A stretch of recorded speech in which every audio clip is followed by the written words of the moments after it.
wabarakatuh. Bertemu lagi di Farmakoterapi 3 di materi Epilepsi dan Parkinson. Tetap di kesehatan di sana. Kita akan lanjut ke materi terkait dengan gangguan neurologis, yaitu Epilepsi dan Parkinson bersama saya, Ikhwan Yuda Kusuma. Oke, kita masuk dulu ke pengertiannya. Apa sih itu epilepsi? Epilepsi adalah kejadian kejang yang berulang atau kambuhan. Kejang adalah sesuatu yang bersifat manifestasi klinis dari aktivitas neuron yang berlebihan di dalam korteks cerebral. Manifestasi klinis kejang sangat bervariasi, tergantung dari otak fungsional yang terlibat. Ini adalah gambaran umum dari orang yang memiliki aktivitas neuron yang berlebihan, ya kan? Di sini nampak scan dari otak dengan orang yang memiliki frontal itu ada di dekat dahi, ya. Frontal lobus frontal pada orang yang epilepsi, ya kan? Kita lihat bahwa di situ akan muncul gambaran-gambaran merah, ya, yang merupakan bukti bahwa pada saat orang itu mengalami kejang, maka jumlah neuronnya sangat berlebihan dan berkumpul seperti ini, ya. Seizure atau kejang sendiri bukan merupakan penyakit, melainkan gejala dari banyak gangguan berbeda yang dapat mempengaruhi otak. Seizure atau kejang dikelompokkan ke dalam dua bagian besar, yaitu umum dan parsial. Ya, kalau yang umum itu bermula dari suatu aliran listrik yang melibatkan kedua sisi otak bersamaan. Ya, ini umum. Jadi kanan dan kiri terlibat. Sementara kalau yang parsial itu biasanya hanya sebagian saja, ya, baik di sisi kiri maupun di sisi sebelah kanan. Ya. Kemudian seizure juga ada yang dinamakan dengan tonik-klonik. Secara umum dinamakan seizure grand mal atau konvulsi. Biasanya terjadi pertama kali saat anak-anak atau awal kedewasaan. Tiap seizure memiliki dua bagian, yaitu fase tonik dan klonik, di mana fase tonik mengacu pada peningkatan tensi atau tonus otot yang menyebabkan kekakuan. Jadi tonik adalah kaku, sementara klonis itu relaksasi. Jadi kalau misalkan tonik-klonik berarti kaku kemudian rileks, kaku rileks, seperti itu. Jadi seizure itu yang tadi saya sampaikan terdiri dari dua macam, umum dan parsial, di mana kalau yang umum bermula dari aliran listrik pada kedua otak bersamaan, sementara tonik-klonik atau konvulsi terjadi pertama saat anak-anak, di mana tonik itu kaku dan klonik itu rileks, ya. Tonik itu badan dan lengan, kaki tiba-tiba kaku, kemudian sering terjadi saat tidur. Sementara atonik artinya tidak ada tonus, ya, tidak ada tonik, lawannya dari tonik. Otot tiba-tiba kehilangan seluruh kekuatan, bahkan dia seorang yang memiliki epilepsi itu tidak selalu kejang, tapi justru bisa sangat lemah sehingga mampu menjatuhkan objek yang lagi dipegang. Sementara itu ada mioklonik. Mioklonik merupakan hentakan sekelompok otot yang mirip kejutan. Dan absence. Absence merupakan episode singkat tatapan yang berlangsung kurang dari 15 detik, hampir seperti melamun seperti itu, ya. Tidak sadar apa yang terjadi. Sementara kalau seizure parsial, itu aliran listrik dimulai dari daerah terbatas, bentuknya sederhana dan ada yang juga yang kompleks, di mana bentuk sederhana tergantung pada tempat awal mula, bisa di lobus temporal, frontal, kemudian gerakannya juga tidak sadar, penciuman pengecapannya aneh, dan tubuhnya berkeringat. Sementara kalau yang kompleks itu biasanya umum yang berawal dari temporal atau frontal, tapi mempengaruhi keterjagaan, artinya dia nggak bisa tidur, nggak bisa istirahat. Kemudian etiologi. Etiologi merupakan batas keseimbangan faktor pemicu dan pembatas aktivitas listrik menurun. Jadi penyebabnya itu, yang kedua adalah aliran listrik yang nggak normal, menyebar ke sekitar otak, gitu ya. Kemudian badai aktivitas listrik atau yang tadi terlalu berlebihan, ya, hiperaktivitas dari neuron, Ya, pada anak-anak biasanya kelainannya sejak lahir, atau mungkin bisa terjadi karena adanya trauma kepala dan infeksi ya. Selain itu, untuk dewasa itu lebih banyak dikarenakan trauma kepala atau bahkan penyakit sebelumnya yaitu stroke ya. Kalau epidemiologi sendiri agak sulit mengestimasi kasus epilepsi ya. Jadi insiden paling tinggi pada umur 20 tahun pertama dan menurun sampai pada umur 50 tahun dan meningkat lagi setelah terkait dengan kemungkinan terjadinya penyakit cerebrovaskular. Pada 75% pasien, epilepsi dapat terjadi sebelum umur 18 tahun. Jadi, kemudian prognosisnya seperti apa? Prognosisnya umumnya baik, 70-80% yang mengalami epilepsi akan sembuh, dan kurang lebih separuh pasien akan bisa lepas obat. Ya. Namun, 20-30%-nya mungkin akan berkembang menjadi epilepsi kronis. Pengobatan semakin sulit, dan 5% diantaranya akan tergantung pada orang lain dalam kehidupan sehari-hari. Pasien dengan lebih dari satu jenis epilepsi mengalami retardasi mental dan gangguan psikiatri dan neurologi, sehingga prognosisnya jelek. Epilepsi mungkin disebabkan oleh aktivitas saraf abnormal, ya kan? Kemudian gangguan biokimia. Pada bayi sendiri, penyebab paling sering adalah asfiksi atau hipoksia pada waktu lahir, trauma intrakranial atau kejeduk gitu ya, waktu lahir, kemudian gangguan metabolik. Ya. Sementara pada anak-anak, biasanya mayoritas adalah epilepsi idiopatik atau tidak diketahui penyebabnya. Ya.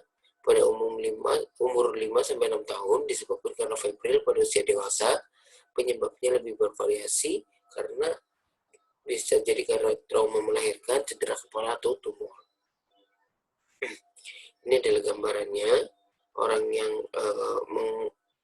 misalnya di situ akan terlihat gambaran GABA dan glutamatnya. Ya, ini adalah jenis-jenis epilepsinya. Kemudian epilepsi juga terkait dengan karena dia bekerja di GABA, maka dia sangat terkait dengan yang namanya kanal ion, di mana kanal ion itu akan berhubungan dengan interhit, bentuk interhit dari epilepsi. Jadi bisa kita lihat masuknya kan natrium dan kalium sangat mempengaruhi grafik dari depolarisasi ini. Ya.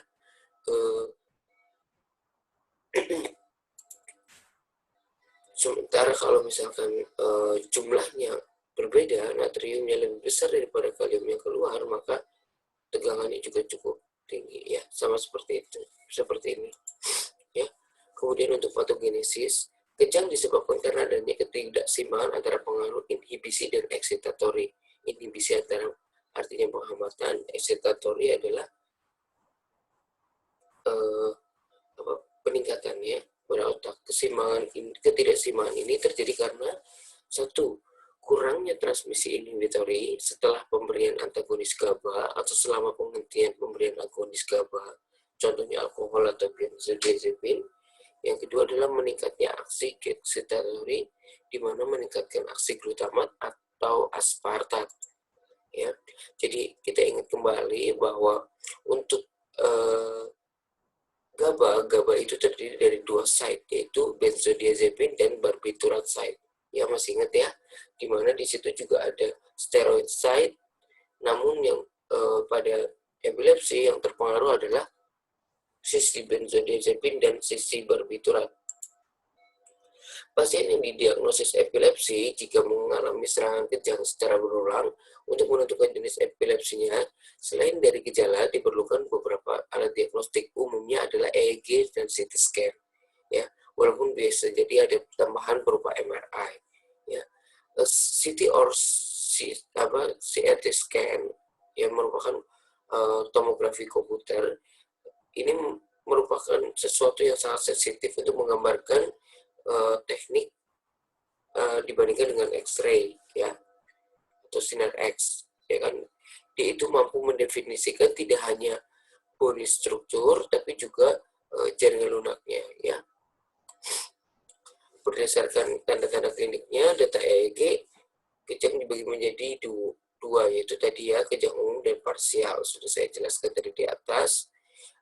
ada tonik ya, tonik apa tadi, kaku, klonik itu lemes ya. Jadi bentuk paling umum yang banyak terjadi adalah ini, setelah tonik kronik, setelah tonik kronik, setelah kronik kronik gitu ya.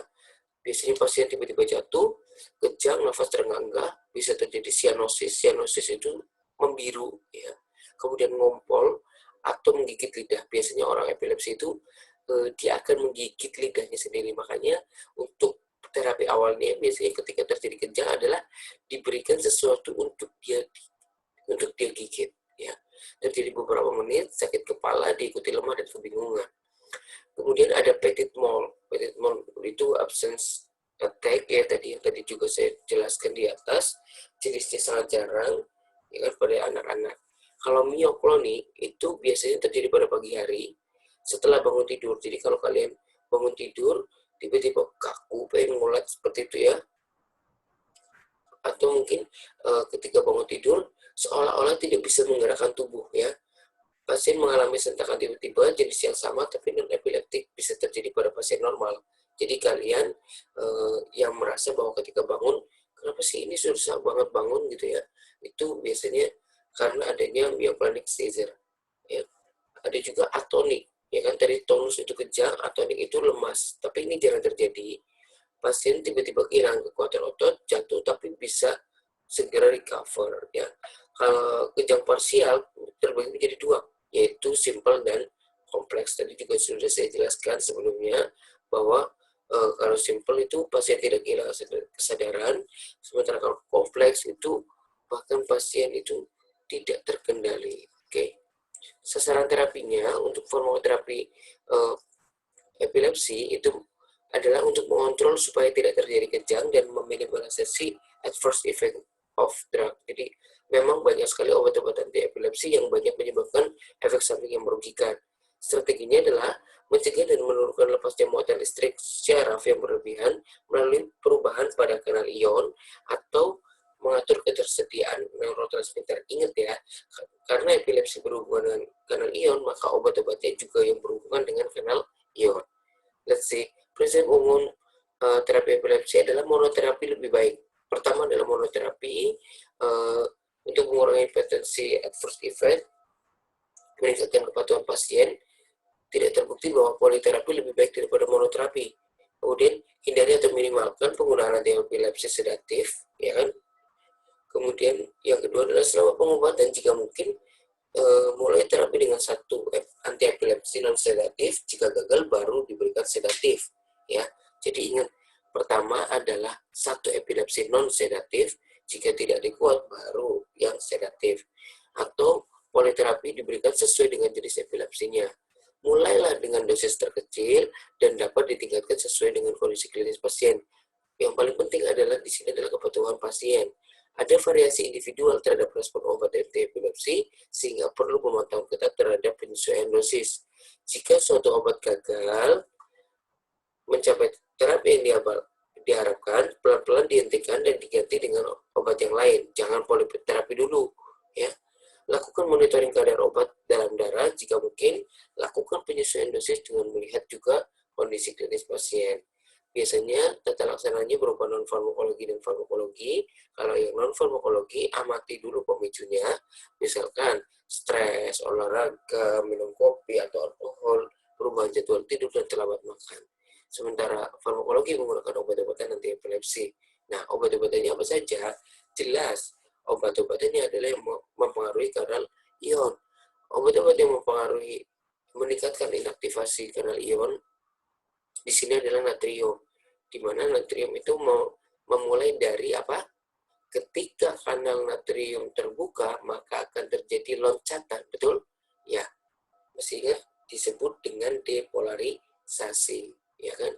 Contohnya obatnya apa? Phenytoin, carbamazepine, lamotrigine, oxacarbazepine, dan valproat.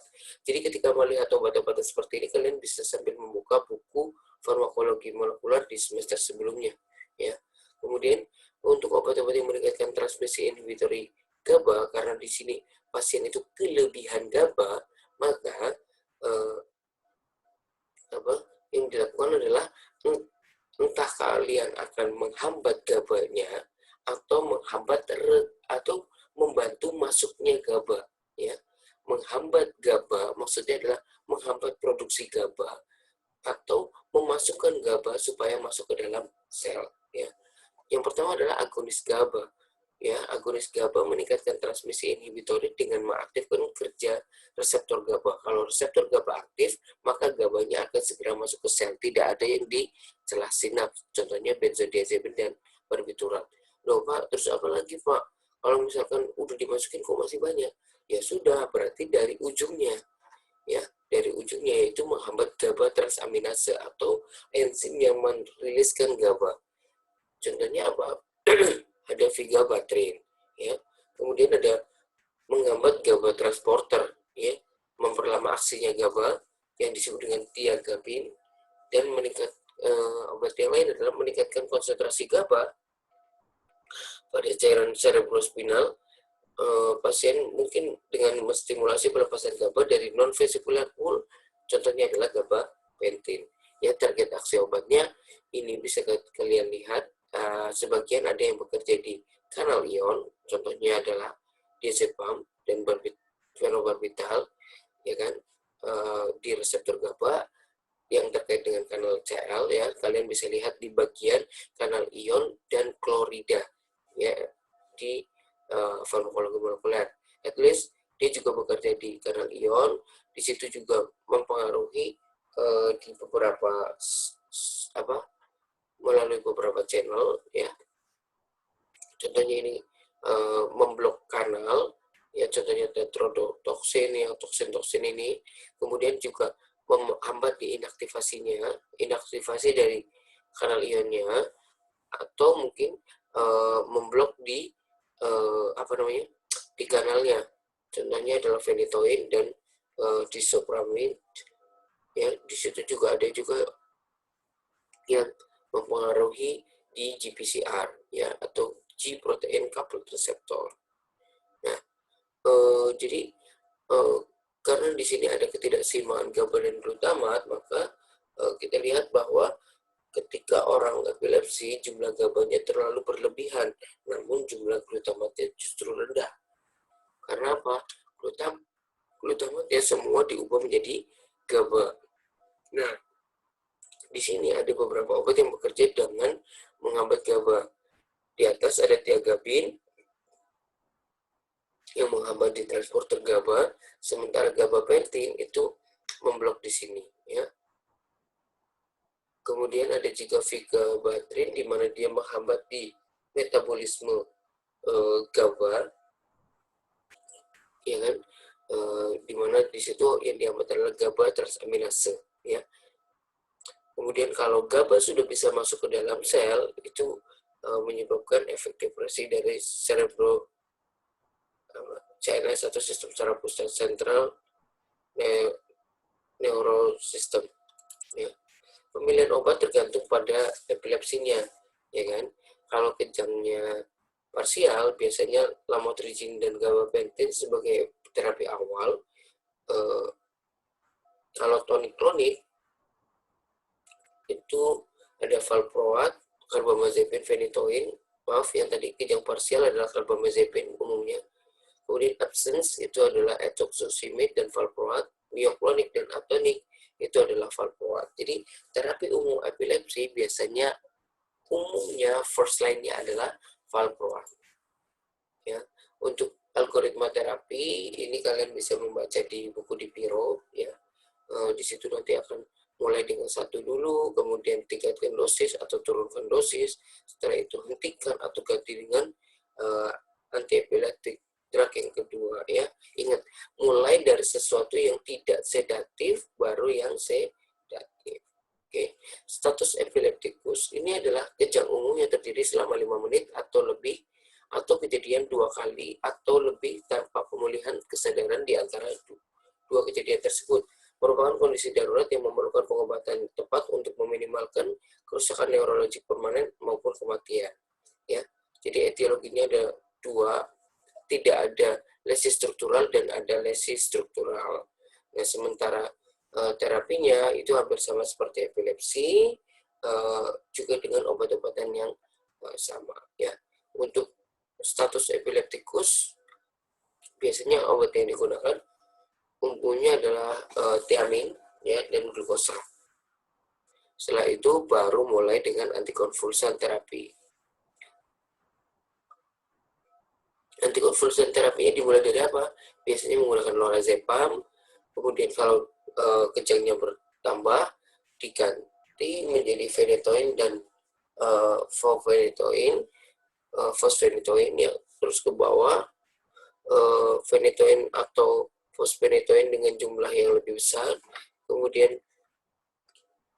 bisa diteruskan dengan fenobarbital, kemudian fenobarbital yang jumlahnya diperbesar, kemudian yang terakhir adalah anestesi dengan midazolam atau propofol. Oke, cukup untuk epilepsi. Kalian bisa membaca sendiri di buku di Piro ataupun literatur lain, ya kan. Kemudian yang kedua adalah Parkinson disease. Parkinson disease merupakan penyakit yang umum terjadi pada geriatri juga. Terjadi malfungsi dan kematian neuron dopaminergic. Biasanya orang mengenalnya dengan gemeteran atau tremor ya. Padahal Parkinson tidak selalu ada tremor ya. Terjadi malfungsi dan kematian neuron dopaminergic yang berada pada substansia nigra. Substansia nigra merupakan bagian pada otak ya. Nanti kita akan tunjukkan di mana dopamin merupakan neurochemical messenger yang berfungsi untuk mengontrol pergerakan dan koordinasi. Jadi, reseptor dopamin berada pada salah satu bagian basal ganglia yang disebut dengan striatum. Ya. Jadi, kalau tadi epilepsi berhubungan dengan peningkatan GABA, sementara ini Parkinson itu lebih banyak ke neurotransmitter yang lain, yaitu dopamin. Nah, apa yang terjadi pada orang Parkinson? Jadi, hilangnya dopamin atau hilangnya hingga lebih dari 80%. Jadi, kehilangan dopamin. Striatum menjadi tidak terstimulasi, menyebabkan gangguan motor seperti tremor, slowness, kekakuan, dan balance problems. Ya. Jadi untuk Parkinson sendiri terbagi menjadi dua tipe, yaitu idiopatik Parkinson, ya kan, itu atau tidak diketahui penyebabnya. Ya, umumnya diduga itu karena adanya mutasi gen, Parkin, Park1, Park2, Park1, Ping1, kemudian LLRK atau Leucine Rich Repeat Kinase. Ya.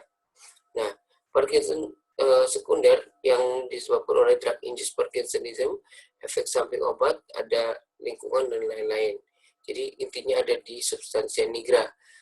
Nah, basal ganglia ya, nanti kalian bisa belajar di Anfisman. Jadi intinya adalah basal ganglia terdiri dari beberapa bagian. Ada striatum yang berisi kaudat dan putamen, globus pallidus, subthalamic nucleus, dan substansia nigra.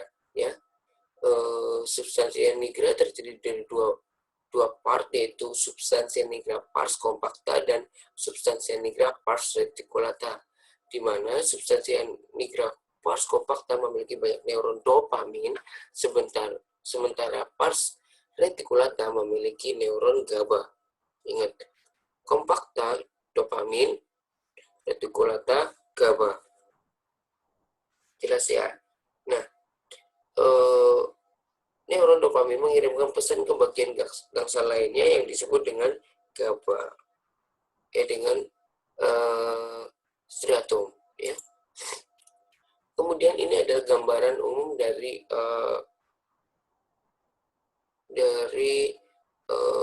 Parkinson. Ya. Ini adalah orang dengan Parkinson. Jadi ada muncul perbedaan di substansia nigranya. Kalau normalnya itu masih ada garisnya, sementara kalau Parkinson tidak ada garisnya. Nah, pada orang Parkinson itu akan ditemukan suatu Lewy bodies, di mana Lewy bodies ini merupakan bagian yang memekat, ya kan?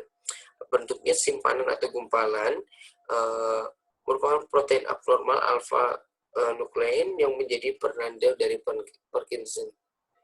Nah, untuk epidemiologinya, 1 juta orang di Amerika itu 1 juta orang di Amerika serta 876 ribuan orang di Indonesia menderita Parkinson disease. Jadi Parkinson itu terjadi pada 7 banding 10.000 orang di seluruh dunia. Kemudian insidensi pria lebih tinggi dibandingkan wanita, prevalensinya bertambahnya usia ya.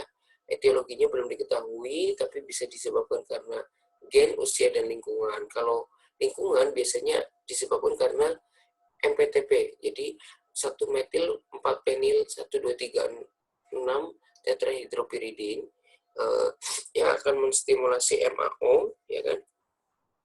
Sering terpapar MPTP. Jadi MPTP itu adalah pestisida, ya kan? Kalau kita makan makanan yang mengandung pestisida, dia akan mempengaruhi MAO, monoamin oksidase yang B, sehingga mampu menyebabkan MPP plus neurotoksin protein. Nah, inilah yang akan menyebabkan terjadinya risiko berkembangnya Parkinsonism. Kemudian yang kedua adalah radikal bebas. Ya, kalau radikal bebas kita lihat di sini terjadi pada SNC itu adalah tadi substansia nigra pars compacta. Ya, nanti ke depan akan ada istilahnya SNC dan SNR. SNC itu adalah compacta, SNR adalah substansia nigra pars reticulata. Oke. Nah, SNC itu menyebabkan stres oksidatif, ya, memiliki level stres oksidatif tinggi karena dopamin dengan adanya MAO-B menghasilkan radikal bebas. Ya, dopamin MAO-B menghasilkan dopak, ya. Dopak inilah yang akan menyebabkan gangguan pada sistem otak. Kemudian di situ ada H2O2, kalian tahu apa itu? Hidrogen peroksida, ya. Di situ akan mengaktifasi dari glutathione GSH menjadi GSSG, ya. Pada Parkinson disease, glutathione terganggu, akibatnya H2O2 tinggi, diberikan elektron ferus, ya kan, diberikan elektron ferus sehingga akan terbentuk Fe3. Dari Fe2 berubah menjadi Fe3 yang menghasilkan OH yang merupakan suatu radikal bebas, ya kan. Kemudian kalau genetik, mutasi gen berasosiasi pada Parkinson disease biasanya dipengaruhi oleh mutasi gen alpha-synuclein part 1 dan part 2 dan Lewis LRRK, ya, yang berasosiasi dengan adanya Parkinson disease. Jadi ada dua tanda histopatologi, yaitu terbentuknya Lewy bodies pada substansia nigra pars compacta, kemudian stage-nya itu ada promoter stage, ada progress, dan ada advance, ya.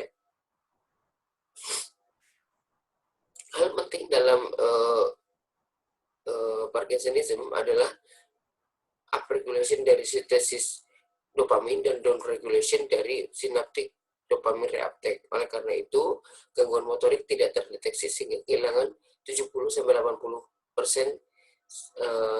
substansia nigra pars compacta neuron. Ya. Ini adalah gambarannya. Tadi ada globus pallidus, ada globus pallidus internal dan eksternal. Kemudian ada subthalamic nucleus, ada thalamus, ada putamen dan cauda, ya. Kemudian ini adalah obat-obatannya, ya. Biasanya orang Parkinson itu kita bisa lihat videonya di YouTube sebetulnya. Ini bisa saya klik. Kita dengarkan terlebih dulu. Just to learn anatomy? Are you bored of uninspiring atlases and Ini adalah gambaran. When the age of 40 has this disease, it's about 7.5 million people worldwide. So let's look at the firstly signs and symptoms of Parkinson's. And here I'm drawing a patient who presents with tremors. Orang itu biasanya mengenalnya dengan tremor. He presents like this due to a condition called Parkinson's disease that affects the brain. The cardinal features of Parkinson's disease, there are 4. These include tremors, rigidity, bradykinesia, postural instability. Jadi kalau mudahnya Parkinson itu gambaran umumnya adalah tremor, rigiditas, akinesia atau bradykinesia, kemudian postural instability. Features which affect the craniofacial area, important part of the limbic system. We have the hippocampus, which is for. Jadi dia juga memiliki disfagia, hiponia, kemudian visual. Biasanya ada blur visual di situ. Kemudian secara pandangan juga menurun, ya.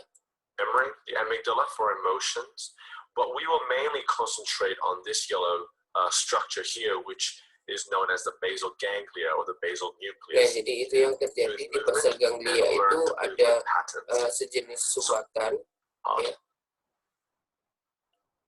Ada kaudat, globus pallidus, eksternal dan internal, kemudian nukleus accumbens. Nah, ini yang tadi saya gambarkan di sebelumnya.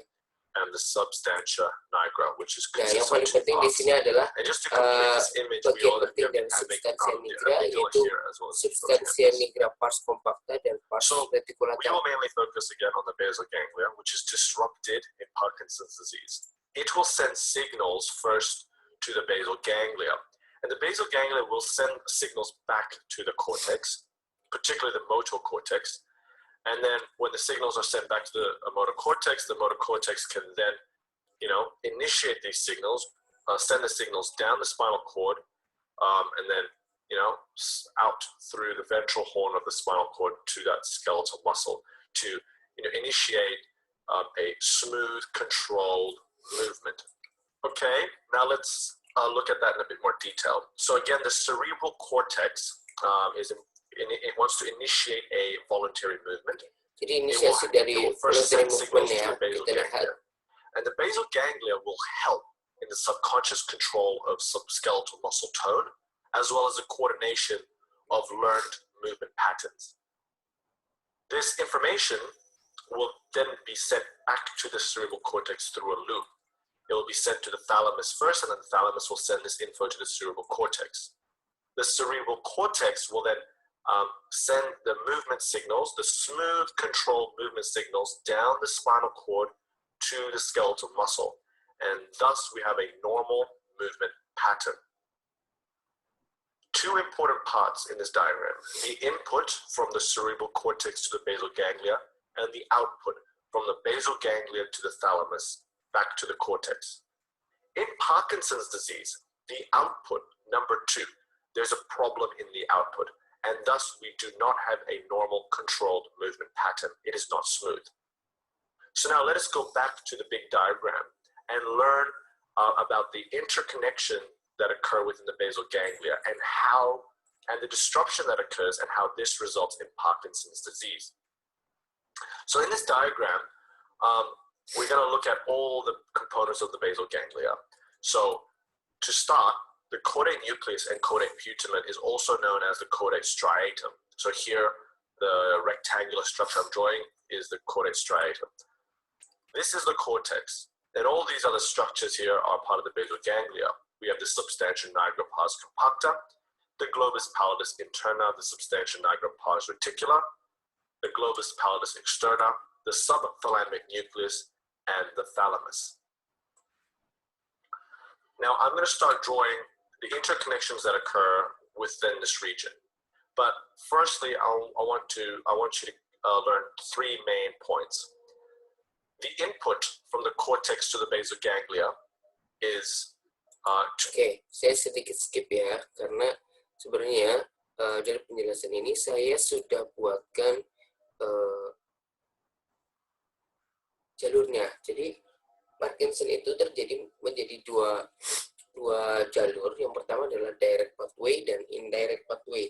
Jadi direct pathway dan indirect pathway merupakan satu patofisiologi yang terjadi pada Parkinson, di mana pada direct pathway kita dimulai dari ini keterangan di sini ya, yaitu ada excitatory atau peningkatan dari glutamat dan inhibitory, ya kan, atau inhibisi dari GABA.